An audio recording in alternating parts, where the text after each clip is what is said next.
بسم الله الرحمن الرحيم.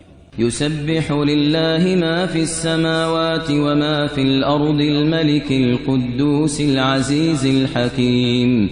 هو الذي بعث في الأميين رسولا منهم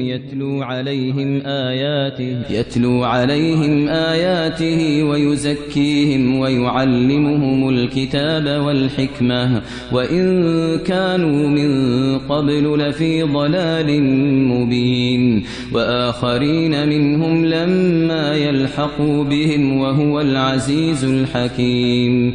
ذلك فضل الله يؤتيه من يشاء والله ذو الفضل العظيم. مثل الذين حملوا التوراة ثم لم يحملوها كمثل الحمار يحمل أسفارا بئس مثل القوم الذين كذبوا بآيات الله والله لا يهدي القوم الظالمين.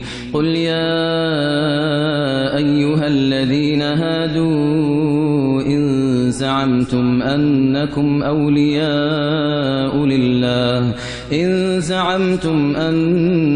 أولياء لله من دون الناس فتمنوا الموت إن كنتم صادقين ولا يتمنونه أبدا بما قدمت أيديهم والله عليم بالظالمين. قل إن الموت الذي تفرون منه فإنه ملاقيكم ثم تردون إلى عالم الغيب والشهادة فينبئكم بما كنتم تعملون.